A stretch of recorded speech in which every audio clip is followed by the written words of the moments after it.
Amém, pastor Antônio, amém. Fico feliz.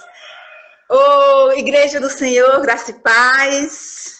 Que o Senhor esteja conosco, como sempre está em todas as manhãs. Aleluia. Que Ele possa falar em nossos corações de uma maneira especial, como Ele tem falado. E nós estamos aqui para aprender mais com Deus, para aprender mais com a palavra dEle. E é isto. Hoje, pastor Antônio, não se assuste, viu, quando eu disser que vou falar sobre um rei. Porque a mensagem não é longa, é uma mensagem pequena. Não se preocupe dizer, meu Deus, porque a irmã Ana escolheu logo um rei para falar, deve ter imensas coisas para falar, mas não é. Nós vamos trazer assim. A palavra de Deus, ela é tremenda, ela é maravilhosa, e nós vamos trazer lições especiais, maravilhosas, dentro desta palavra. E eu já vou pedir aos irmãos que abram no livro de Crônicas, 2 Crônicas, capítulo 14. E enquanto os irmãos estão abrindo no livro de Crônicas, capítulo 14, eu só quero fazer assim uma pequena retrospectiva para a gente lembrar um pouco quem era esse rei. E nós vamos falar do rei Asa, um rei talvez não muito conhecido, mas com uma descendência que vem de uma descendência maravilhosa, que é a descendente de Davi. Então, rei Asa foi filho de Abias, Abias filho de Roboão, e Roboão filho de Salomão. Ou seja, o rei Asa era bisneto de Salomão. Só para a gente se situar um pouquinho, eu sei que muitos irmãos já sabem, mas é muito importante a gente fazer uma pequena retrospectiva. Agora vamos para a palavra, amados, já. Vamos falar um pouco sobre o rei Asa e aprender bastante com ele nessa manhã. Amém? Amém. Começando, Crônicas, capítulo 14, versículo 2, que diz assim: E Asa fez o que era bom e reto aos olhos do Senhor, seu Deus. 3, porque tirou os altares dos deuses estranhos e os altos, e quebrou as estátuas, e cortou os bosques. E mandou ajudar que buscassem ao Senhor, Deus de seus pais, e que observassem a lei e o mandamento. Também tirou de todas as terras de Judá os altos e as imagens do sol. E o reino esteve quieto diante dele. E edificou cidades fortes em Judá, porque a terra estava quieta. E não havia guerra contra ele naqueles anos, porquanto o Senhor lhe dera repouso. Amém? Amém. Depois eu ainda vou ler alguns versículos, mas também não vou me demorar. Amados, a primeira coisa que nos chama a atenção nessa leitura e na vida de Asa é que ele nasceu em uma família totalmente desviada dos caminhos do Senhor. Quando ele nasceu, o seu pai era lógico, né? Que o pai de Asa era Abias, um homem totalmente idólatra. O avô Roboão também um homem totalmente idólatra, totalmente pervertido. E estavam vivendo longe dos caminhos do Senhor, levantando imagens de escultura, adorando deuses estranhos. E isso fere o coração do nosso Deus. Mas quando Asa começou a reinar, ele colocou no coração dele, ele fez uma escolha. E ele escolheu servir ao Deus dos seus pais, ao Deus do seu pai Davi. Eu digo pais porque é uma forma que a Bíblia fala, né? De Davi, de Salomão, o Deus dos seus descendentes, dos descendentes que honraram a esse Deus tão maravilhoso. Asa poderia, como muitas pessoas que nascem em lares conturbados, não ter forças de se levantar, porque muitas vezes quando as pessoas nascem em lares muito conturbados, eles sentem dificuldade de servir a um Deus vivo, porque a desobediência dos seus pais seguem algumas pessoas. Mas quando você toma uma decisão de servir a este Deus, com certeza Deus honra, e Deus ele vai ser fiel, ele vai te ajudar, ele vai estar contigo em todos os momentos da tua vida. E no capítulo 2 diz assim: E Asa fez o que era bom e reto aos olhos do Senhor. Foi uma escolha de Asa. Será que foi fácil para Asa? Não foi, porque ele pegou uma geração totalmente decaída. Né? E mais no versículo 3 ele diz assim: porque tirou, olha o que foi que Asa começou uma grande reforma, e porque tirou os altares dos céus, porque tirou os altares dos deuses estranhos, e quebrou as estátuas e os bosques. Então ele olhou assim, certamente refletiu e disse: eu vou tirar tudo aquilo que impede o trabalhar e a presença de Deus aqui no nosso reino, aqui na terra de Judá, trazendo para os nossos dias de hoje. A gente precisa muitas vezes fazer essas reflexões. O que está existindo ainda? Sabe, quando eu me converti, eu lembro que tinha imagens de escultura, tinha até um Budazinho na minha casa, eu não sabia nem quem era o Buda. Tinha um pé de coelho, tinha tantas coisas horríveis, sabe? E a gente começa a fazer a limpeza como Asa fez, para que o Senhor também ele possa ter liberdade de entrar, ser o convidado especial por excelência. E foi isso que Asa fez. E no versículo 4, que é maravilhoso, diz assim, ó, e mandou que Judá estava vivendo como antes de Asa na idolatria, né, na prostituição, adorando vários deuses. Ai, Senhor, como aquela terra feriu o coração de Deus. E mandou a Judá que buscassem ao Senhor, Deus de seus pais, e que observasse a lei e o mandamento. Então, Asa, ele se preocupou. Pronto, agora já começamos a quebrar tudo que não agrada a Deus, já começamos a tirar esses deuses falsos e estranhos, agora nós vamos buscar a esse Deus. E levou o povo, ele disse, olha, vocês precisam agora buscar a Deus e observar a lei e os mandamentos, porque só assim nós vamos conseguir. Né? Então, Asa estava buscando a Deus e estava levando o povo a ter intimidade com Deus, a conhecer o Deus que eles haviam esquecido. E no versículo 5, que é um versículo importante também, diz assim, também tirou de todas as cidades de Judá os altos e as imagens do sol. E o reino esteve quieto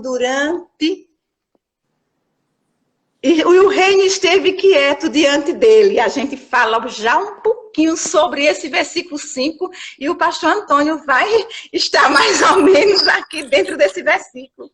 E edificou cidades fortes em Judá. Asa não foi dormir, Asa vigiou na terra, viu? Porque a terra estava quieta e não havia guerra contra ele naqueles anos, porquanto o Senhor lhe dera repouso. E sabe o que é muito, muito, muito maravilhoso, e a gente já tira uma grande lição aqui, é quando o povo de Deus, ele busca esse Deus tremendo, ele se aproxima de Deus, a gente vê que a Deus, ele traz repouso. E a gente sempre costuma ver o pastor Antônio dizendo assim, né? Eu estou muito feliz. E ontem ele estava dizendo lá no culto das 5, as pessoas às vezes questionam por que eu digo que estou tão feliz, porque eu estou sempre feliz. É porque o Senhor tem trazido repouso à alma dele, à casa dele, à família dele. E aí você pergunta, sim, irmã, e aí Deus trouxe repouso, mas esse repouso, essa paz, ela vai permanecer eternamente. Não, mas porque nós estamos na terra e existem as guerras. As guerras, sabe por quê? Porque enquanto Deus nos ama incondicionalmente, nós temos um inimigo terrível que nos odeia incondicionalmente. É verdade. Então aconteceu com Asa o quê? Olha, Asa no versículo 5, você viu que Deus também tirou de todas as cidades de Judá, dos altos, as imagens do sol. O sol era o deus dos etíopes. Asa mexeu com o deus dos etíopes, com o deus de um rei pagão. E ele não ficou satisfeito.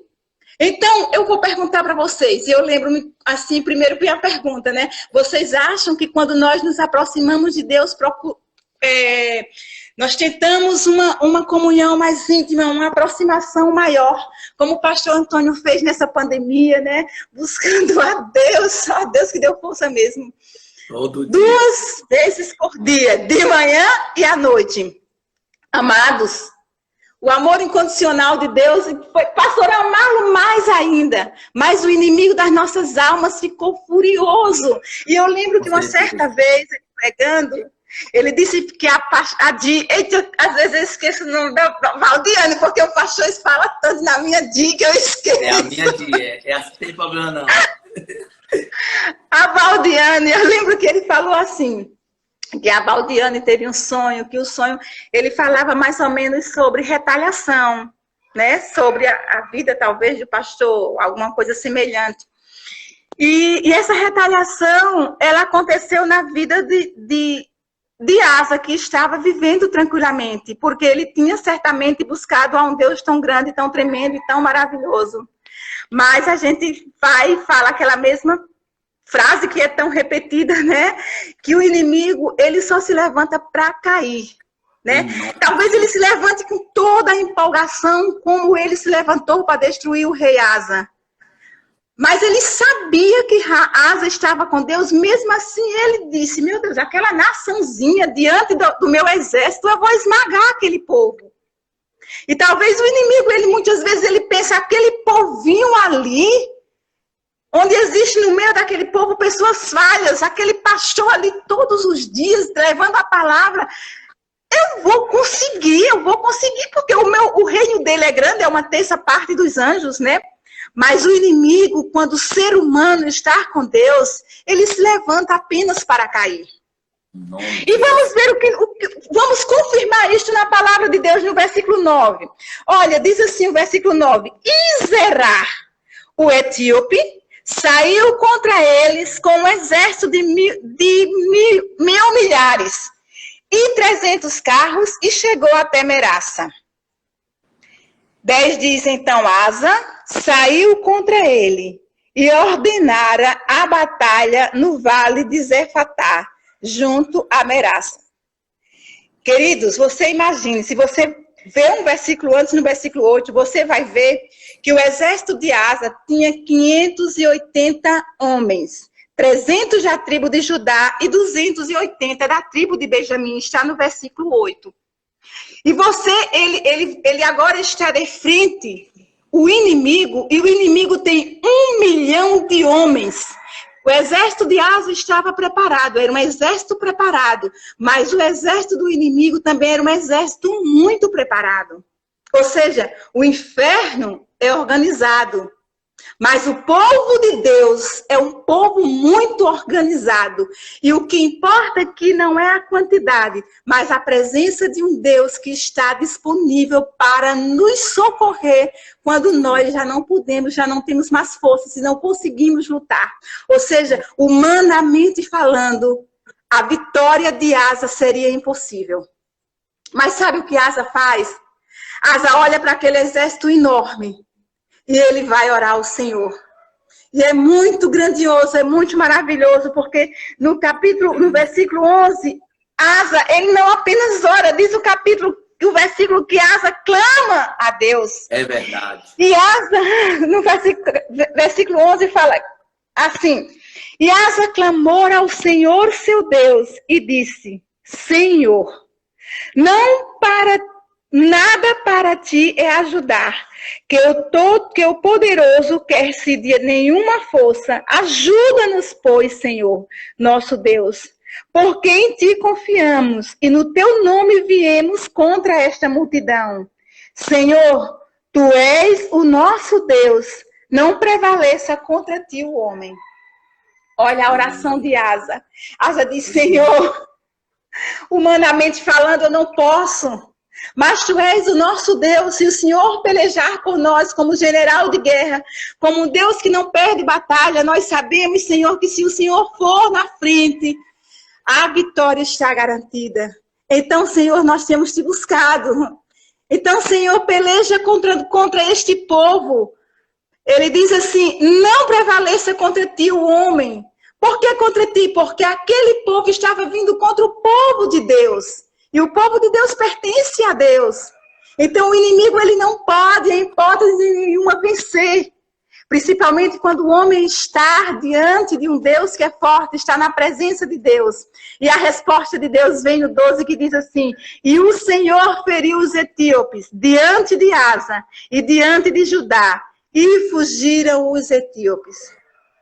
E eu lembro daquele versículo que fala assim, se assujeitai-vos a Deus, resistir o diabo e ele fugirá de vós. Amados, o diabo, ele é covarde. Se você se assujeitasse a Deus, ou seja, se você estiver na presença dele, quando as lutas vierem, quando as tribulações vierem, você está ali lavando a sua louça e dando glória a Deus, você está sempre sendo grato a Deus, ele vai ficar louco. Sério, irmãos, ele não resiste.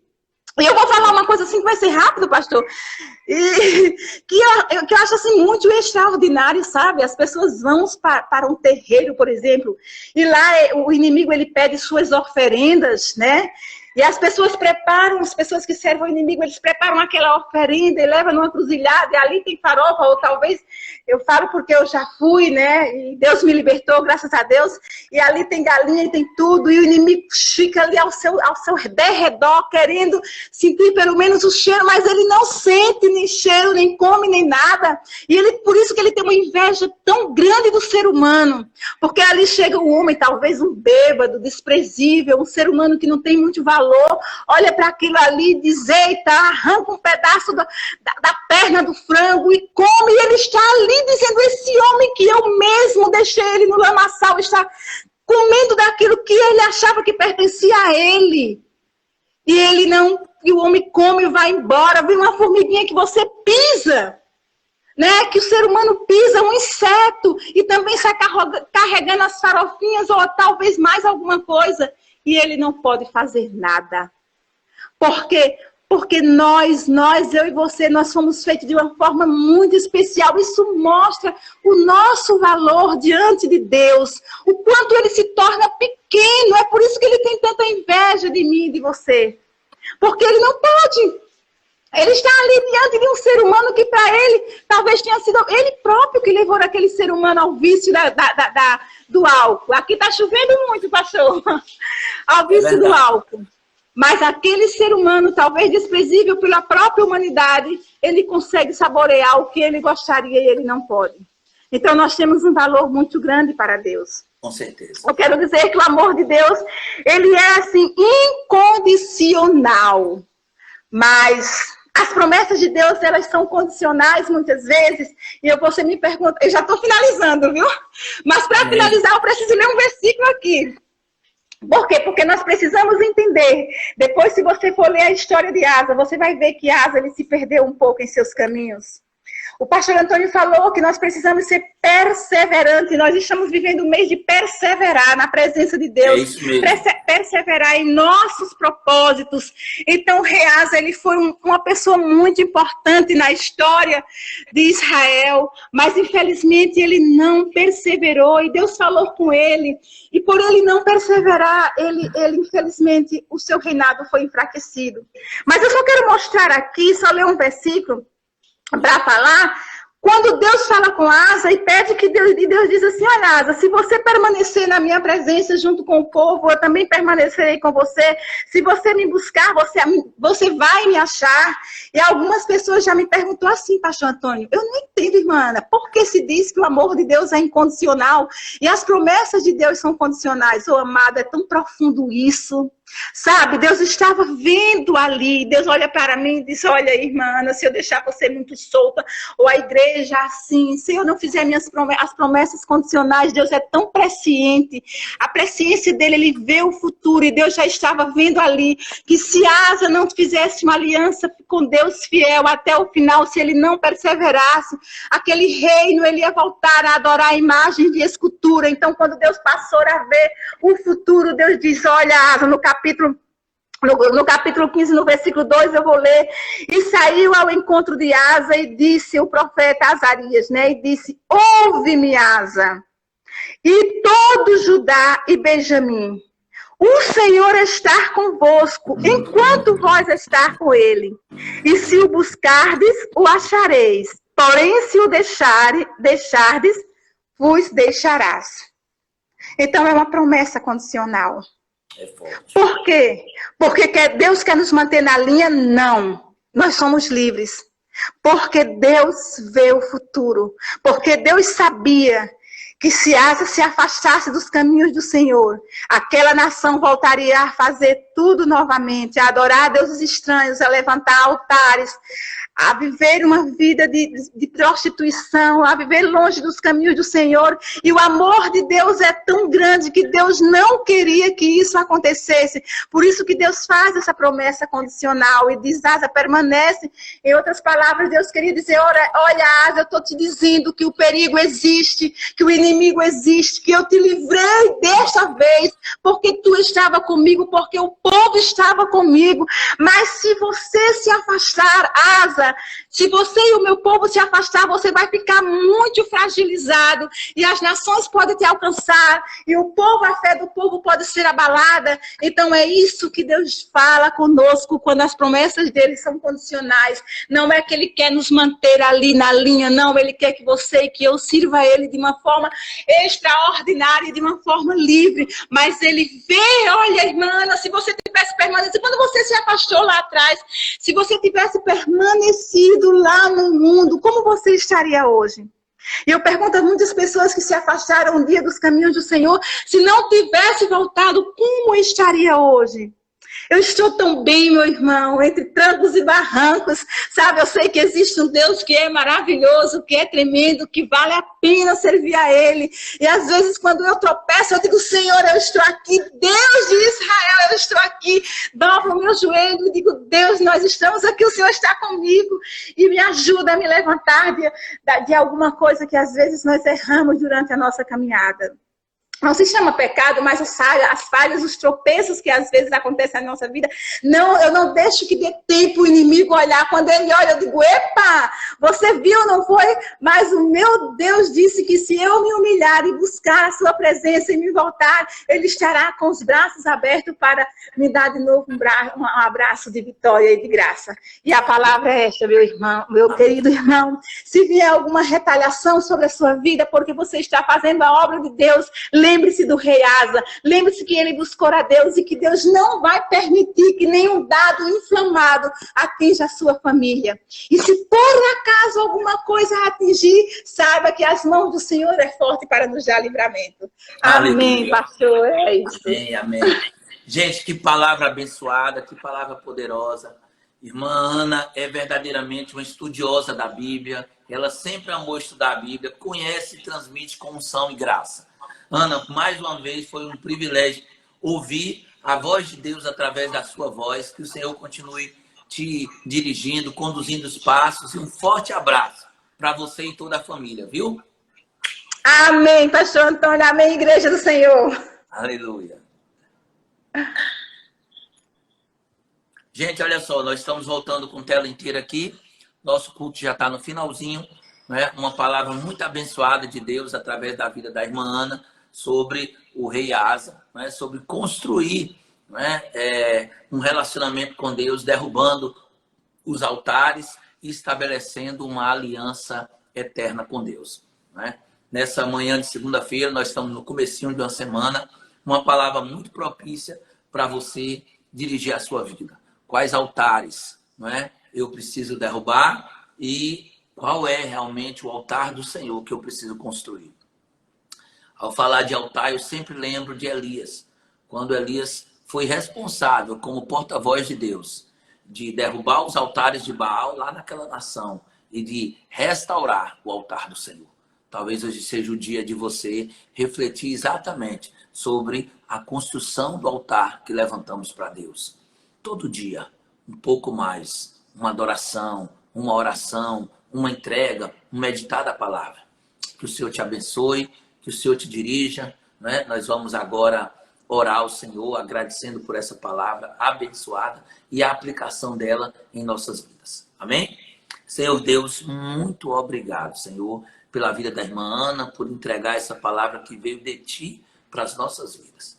Pai, que a partir do entendimento e da revelação dessa palavra, nós possamos fazer escolhas certas e saber que o nosso Deus nos ama e que nós precisamos fazer as escolhas e nessas escolhas colocá-lo em primeiro lugar, Pai.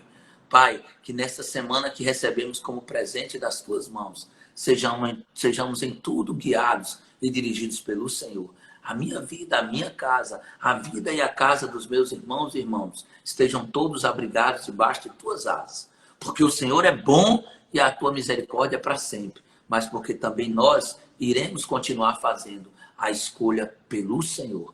Tu és aquele que nos guarda, aquele que nos dirige. E nós Te amamos e queremos seguir os Teus preceitos todos os dias. Assim seja, em o nome de Jesus. Amém e amém.